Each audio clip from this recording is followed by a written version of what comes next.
is SportsCenter with Elle Duncan and Kevin Nagande. Good Thursday evening. You got really lucky in the sports world. It's a huge Thursday night in the football world. We've got the latest on Tom Brady and his injured thumb, and we'll get you set for winner take all between the Giants and the Dodgers. Nice Eagles green, I appreciate it. It was not Eagles green, it was not intended.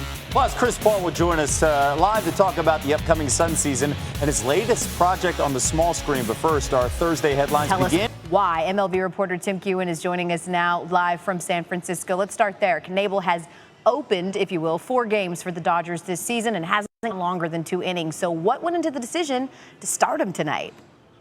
Dodgers is that Knebel allowed just 1 run in those 5 innings that he started, if you will, including a couple of innings recently against the Giants. Tim Kewen joining us ahead of a winner-take-all Game 5 in the NLDS. MLB analyst Doug Glanville joining us now. Knebel has opened 4 games for the Dodgers this season, but still a little surprising, right? Like, what do you make of the decision to go? I was shocked, actually, when I first started. Gave a 20-game winner, which is kind of rare these days. And, you know, they said, hey, let's go with you. I think Roberts is trying to win by inning.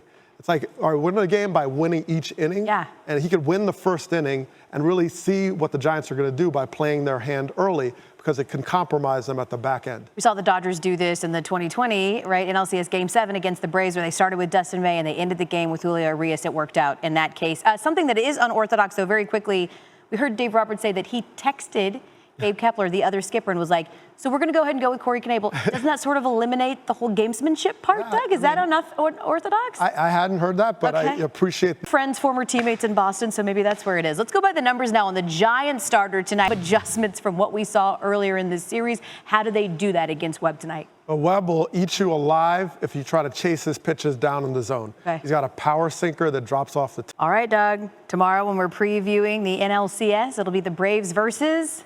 I picked the Giants. I'm sticking to my .com prediction. All right. What a season they've had. But it's been a fantastic season, and of course it would come down to this. Doug Glanville joining us here to break down pivotal winner-takes-all Game 5.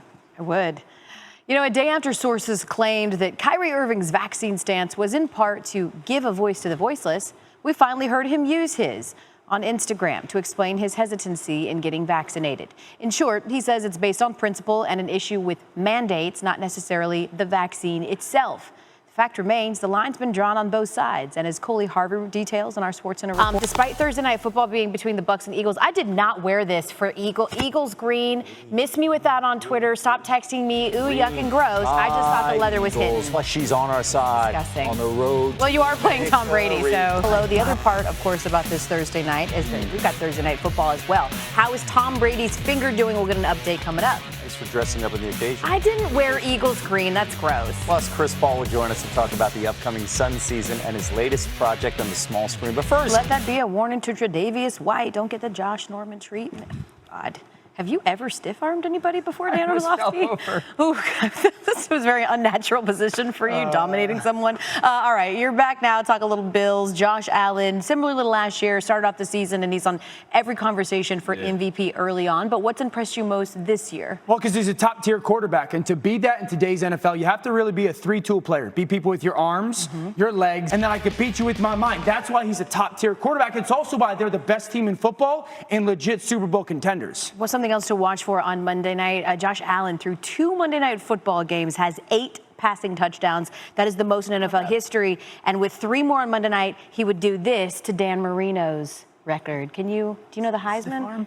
This is the Heisman. You're not that tall. Who are you stiff-arming down here? I am tall. I'm okay, 6'5". All right. That is Dan Orlovsky with us. You're not as tall as a defender. Thank you, Trevor. A day after sources claimed that Kyrie Irving's vaccine stance was in part to give a voice to the voiceless, we finally heard him use his on Instagram to explain his hesitancy in getting vaccinated. In short, he says it's based on principle and an issue with mandates, not necessarily the vaccine itself. The fact remains, though, that the line's been drawn on both sides, and as Coley Harvey reports, football you got between the Eagles and the Bucs. Okay, and who do we have in baseball between the Dodgers and the Giants? I got the Dodgers, but I think the Giants will win, even though I got the Giants. You always do that. I've got the Dodgers, but give me the Giants. High school football from Georgia.